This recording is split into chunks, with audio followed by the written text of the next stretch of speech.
With a nearly impenetrable hide covered in spikes, the ankylosaurus was like a dinosaur version of an armored tank. And like any battlefield behemoth, it boasted a fearsome weapon, a bone-crushing club tail. The ankylosaurus was not the only prehistoric beast to have an intimidating backside. Stegosaurus sported spear-like spikes on its tail.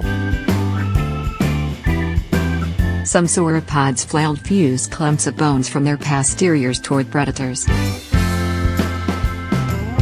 But in living animals today, formidable tail weaponry is nearly absent.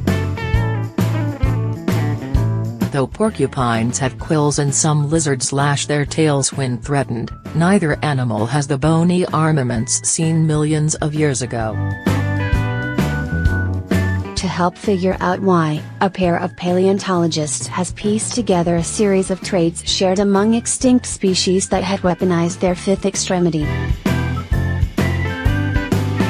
Their study may help explain why tail weaponry has gone missing since dinosaurs and some Ice Age animals went extinct. In a paper published Wednesday in the journal Proceeding of the Royal Society B, the team has identified 3 characteristics in land-dwelling mammals, reptiles and non-avian dinosaurs that may be linked with evolving bony tail weapons. They include being large, about the size of a mountain goat or bigger, eating plants and already having an armored body.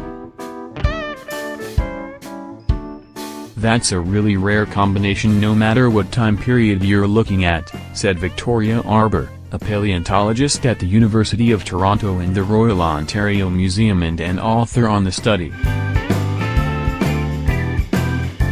Dr. Arbour and her colleague Lindsay Zeno, a paleontologist from North Carolina State University, were sure to note that the 3 traits they identified are correlated with animals that have tail weapons, and do not drive the development of these dangerous appendages. For the study, Dr. Arbour and Dr. Zeno compiled a data set of nearly 300 extinct and living species of mammals, reptiles, birds and dinosaurs. They plugged in characteristics associated with each, like is herbivorous or has a prehensile tail, into a computer program. After sorting through hundreds of characteristics, they identified the handful most closely shared between species that had tail weapons. Included in the anatomical arsenal were tails that evolved to act like flails, spikes, bats and clubs. The flail was common among long-necked sauropods like the Tyrannosaurus. On the tip of its tail were large fused bones that could be whipped in self-defense. Stegosaurus and its relatives had spiky, conical bones. And the bat and club were iconic features seen in both Ankylosaurus and the Glyptodons, which were ancient boulder-sized armadillos.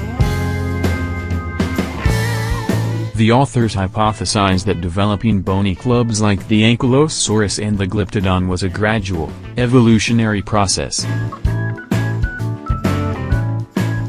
They start with a stiffening of the tail to make it stronger and able to better project force, said Dr. Zeno.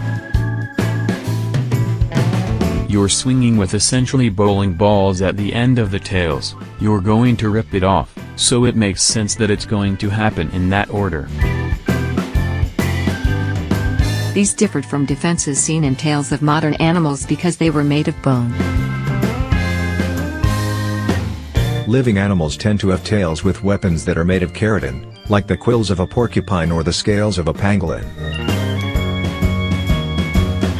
Also, modern lizards like iguanas and komodos, which can lash their flexible tails, lack spikes.